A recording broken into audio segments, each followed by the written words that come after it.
Hello बच्चों, ज्ञान tutorial में आपका स्वागत है।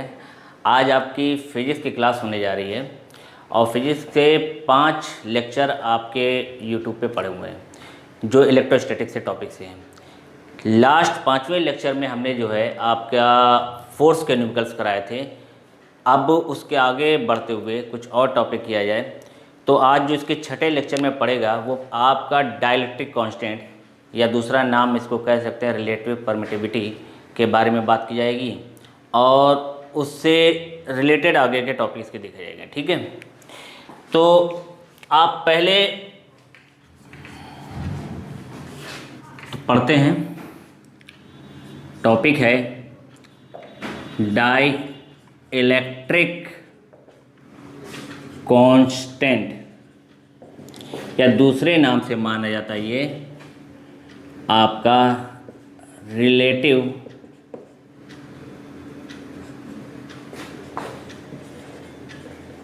परमिटिविटी।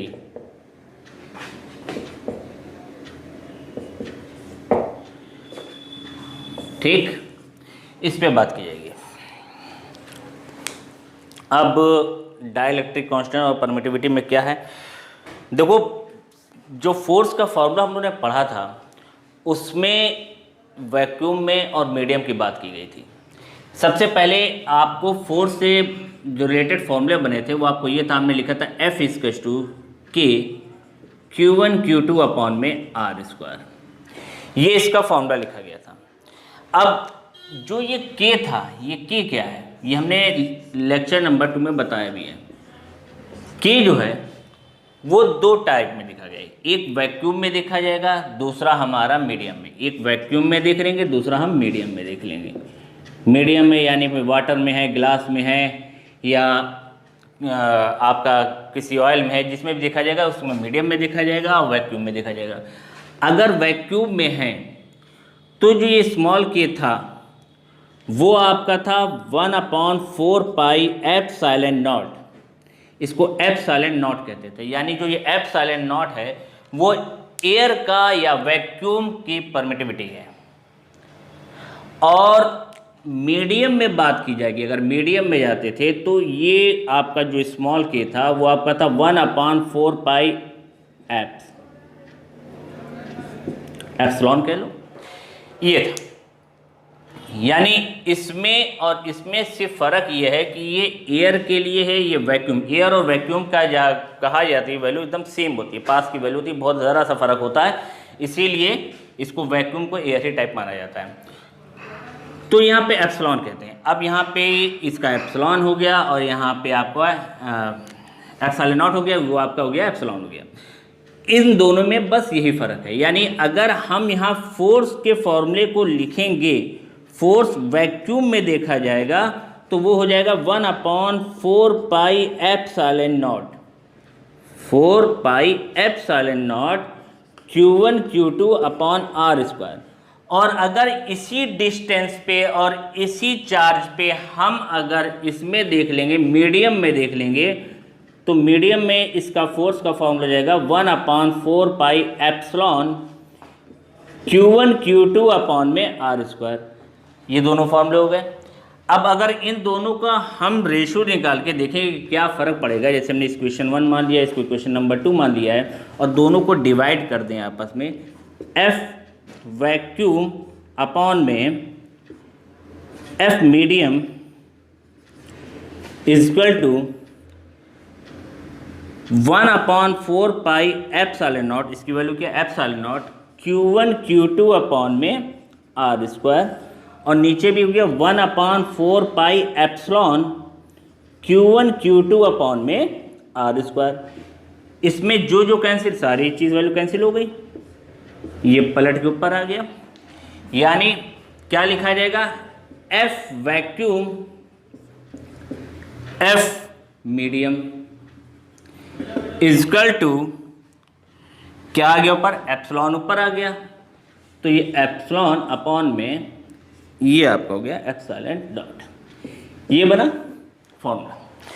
अब इस फॉर्मूले से हमें ये पता चला कि वैक्यूम और मीडियम में फ़र्क क्या है। जब इतना यह ध्यान रखना, फॉर्मूले में इसमें और इसमें इसकी कंडीशन क्या पता चली है, देखो इन्वर्सली प्रोपोर्शनल हैं, यानी जब इनके साथ इनका रेशो निकाला जाए और बताया जाए किसी मीडियम में, यानी मीडियम के फॉर्मूले में अगर आकर देखें कि एफ मीडियम इज टू क्या होगा, तो इसको कहोगे एप्सिलॉन अपॉन में एप्सिलॉन नॉट अपॉन में एप्सिलॉन और यहाँ पे एफ वैक्यूम। अब इसके बारे में ध्यान देखो, जितना ज़्यादा ये बढ़ता जाएगा, ये इन्वर्सली प्रोपोर्शनल है, जितना ये बड़ा होता जाएगा फोर्स उतना कम होता जाएगा, यानी किसी मीडियम में जाने के बाद फोर्स की वैल्यू कम होती है। किसी मीडियम में जाएगा या वाटर में जाए, ग्लास में जाए, ऑयल में जाए, किसी चीज़ में जाने के बाद जो उसके बीच का फोर्स, एयर में जो फोर्स लग रहा है, एयर के फोर्स के बाद अगर किसी और चीज़ में हमने देखना है तो उसका फोर्स कम होने लगता है। बशर्त क्या है कि जो चार्ज लिए गए हैं, जो डिस्टेंस लिए गए हैं, अगर वो सेम है तो उसके फोर्स की में कमी आएगी। लेकिन अगर चार्ज और फोर्स में हमने चेंजेस कर दे रहे हैं तो चेंजेस करने के बाद हो सकता है कि फोर्स उसका उतना ही रह जाए या उससे ज़्यादा हो जाए, क्योंकि हमने हो सकता है चार्ज बहुत बढ़ा दिएगा, चार्ज मीडियम में लेने के बाद हमने चार्ज को बहुत ज़्यादा बढ़ा दिया हो या उसके बीच के डिस्टेंस को हमने बहुत कम कर दिया हो। तो जब डिस्टेंस कम करोगे तब भी फोर्स बढ़ता है, चार्ज बढ़ाओगे तब भी फोर्स बढ़ता है।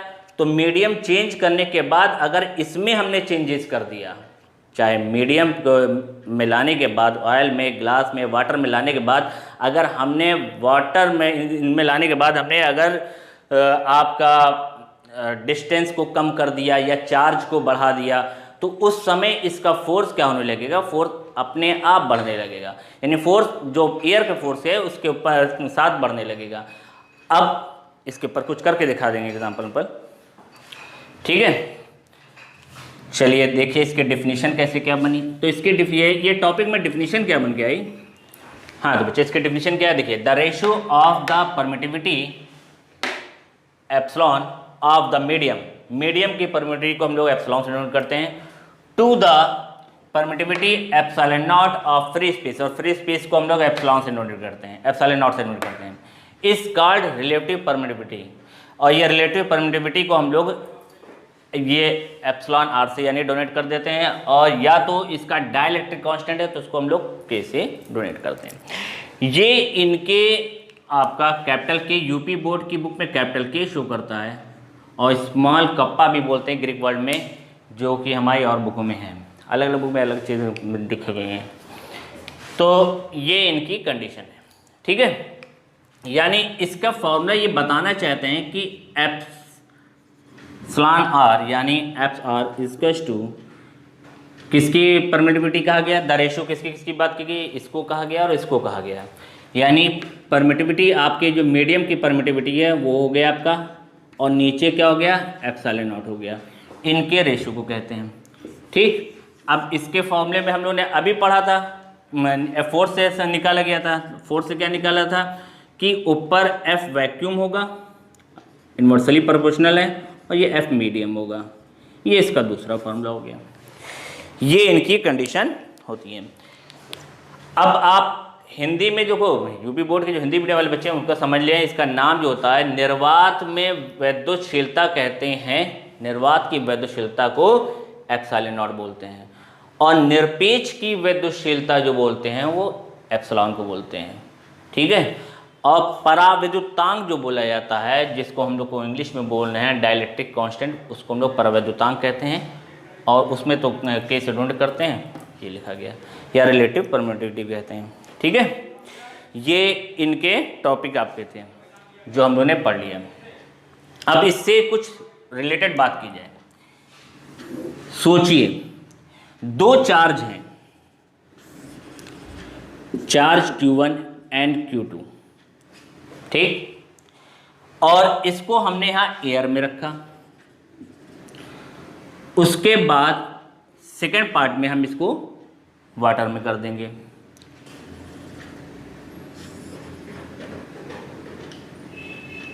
Q1 and Q2, same distance, distance भी इसका R है और ये भी R है, बस ये क्या है, ये एयर में था और यहाँ पे किस में आ गया, वाटर में आ गया।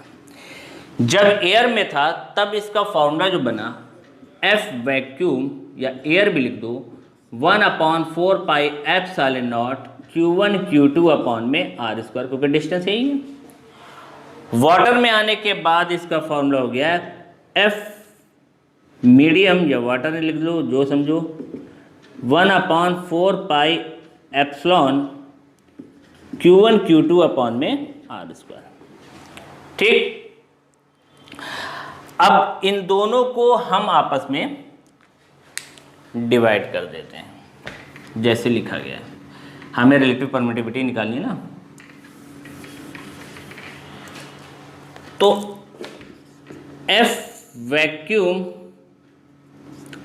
अपॉन में F medium equal to 1/4πε0 Q1 Q2 upon में R स्क्वायर 1/4πε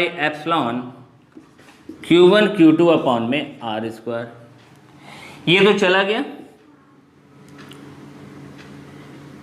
क्या आया? F वैक्यूम अपॉन में F medium equal to epsilon upon में एप्सिलॉन नॉट। अब जो मीडियम का यानी वाटर का जो परमिटिविटी है वो आपकी क्या होती है? 80 टाइम्स ऑफ एयर। एयर की 80 टाइम्स होती है, यानी हम इसको कह सकते हैं, या इसकी वैल्यू को हम पूरा कह दें 80 एप्सिलॉन अपॉन में एप्सिलॉन नॉट। कैंसिल हो गया, क्या आ गया?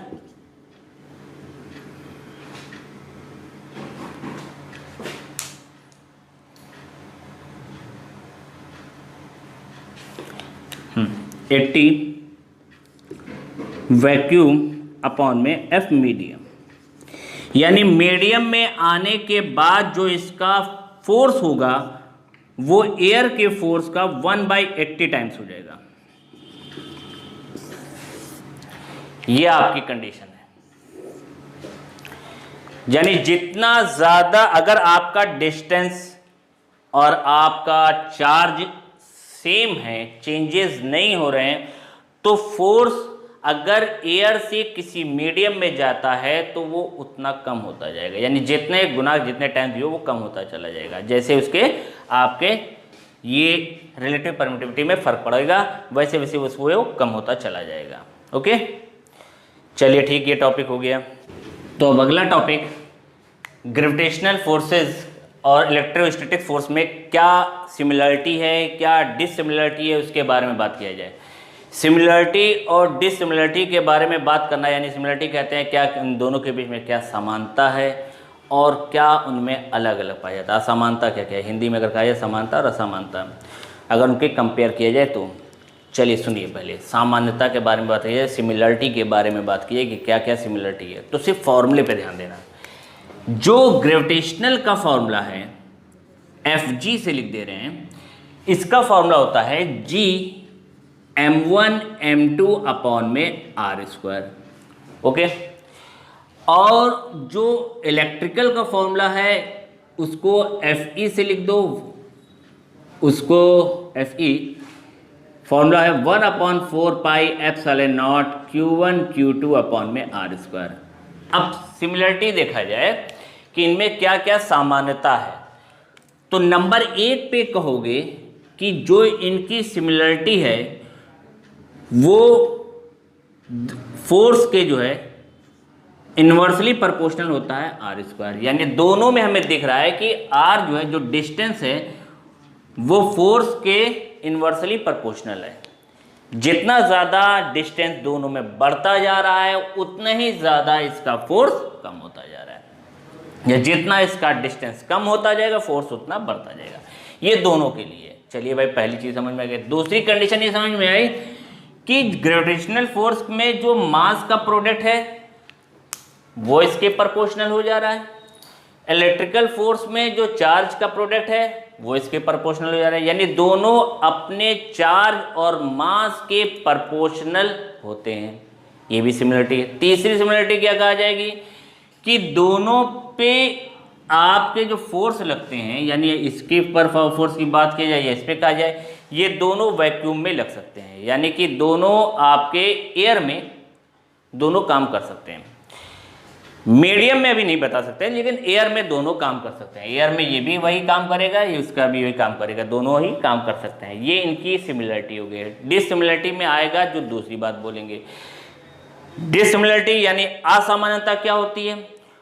डिसिमिलरिटी उसे कहा जाएगा कि जो आपका ग्रेविटेशनल फोर्स होता है, जो हम लोगों ने फर्स्ट ईयर टॉपिक में पढ़ा था। ग्रेविटेशनल फोर्स में क्या पढ़ा था कि इनमें लगने वाले जो फोर्स होता है वो सिर्फ अट्रैक्टिंग फोर्स होता है, यानी अट्रैक्ट करता है।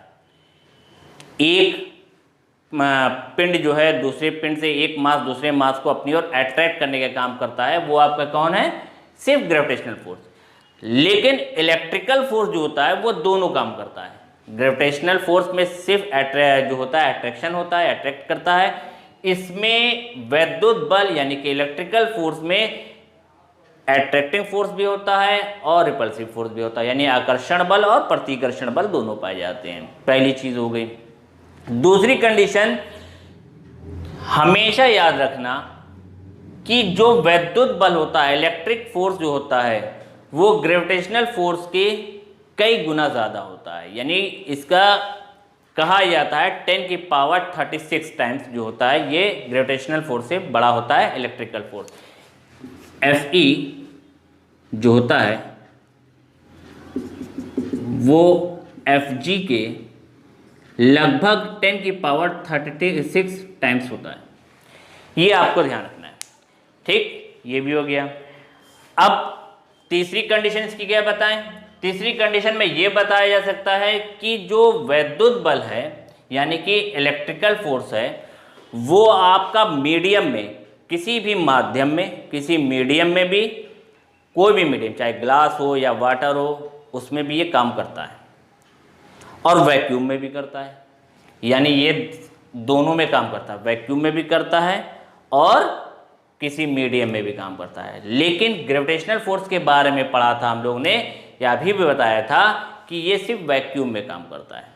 इसीलिए हमने सिमिलरिटी में बताया कि वैक्यूम में ये दोनों काम कर सकते हैं, क्योंकि वैक्यूम में तो ये भी काम कर रहा है, वैद्युत बल भी वैक्यूम में काम कर रहा है, और गुरुत्वाकर्षण बल बोलते हैं, यानी कि ग्रेविटेशनल फोर्स जो है ये भी आपका जो है वैक्यूम में यानी निर्वात में काम करता है। लेकिन अगर डिसिमिलरिटी यानी असमानता में देखा जाए तो हम ये कह सकते हैं कि ये जो आपका इलेक्ट्रिकल फोर्स है वो आपका वैक्यूम में तो काम करता ही करता है, मीडियम में भी काम करता है, लेकिन ये मीडियम में काम नहीं कर सकता है।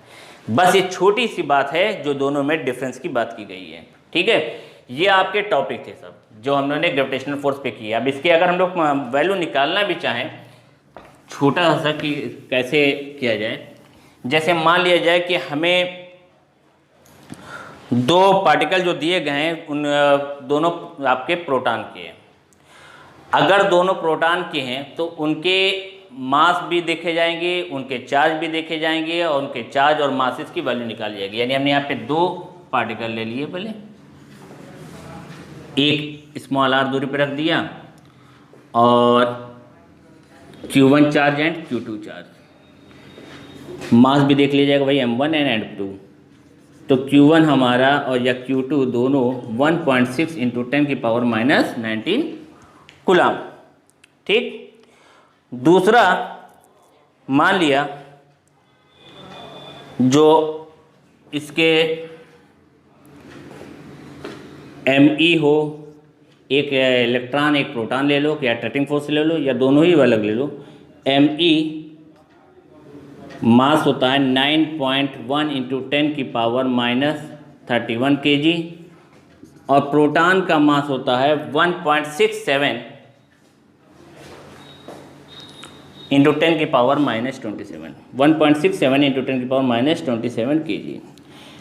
डिस्टेंस को और रहने दिया। अब हम कंपेयर करके निकालेंगे कि कितने टाइम्स ये ज़्यादा हो रहा है।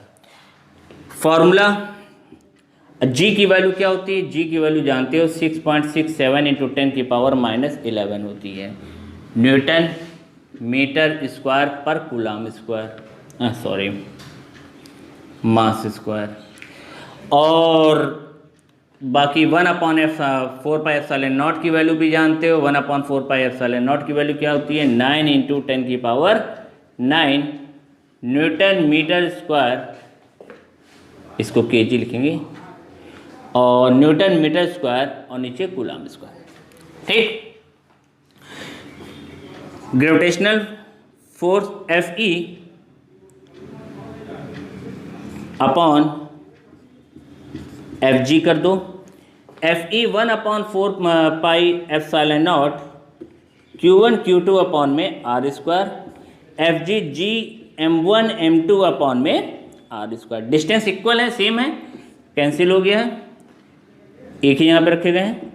इसकी वैल्यू होती है 9 × 10⁹, Q1 1.6 × 10⁻⁻19, Q2 भी 1.6 × 10⁻⁻19, G की वैल्यू है 6.67 × 10⁻11, मास Me, और जिसको Me इसको m1 ही देखा गया, इसको m2 कर दे रहे हैं, ये है 9.1 × 10⁻31, और सेकंड है 1.67 × 10⁻27।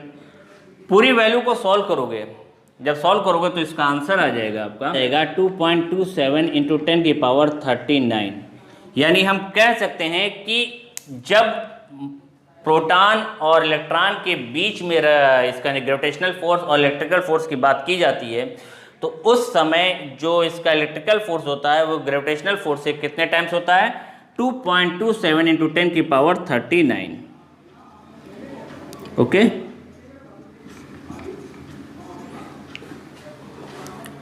Fe is 2.27 ×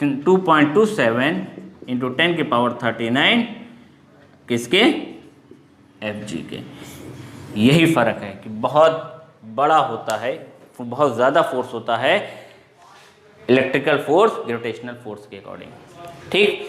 अब ये आपके टॉपिक हो गए हैं। अब आपको नेक्स्ट लेक्चर में इलेक्ट्रिक फील्ड के बारे में और electric intensity of electric field और कुछ उसके डेरिवेशन, न्यूमेरिकल्स, बहुत अच्छा टॉपिक वो भी है, वो आपको कराया जाएगा। Okay, thank you.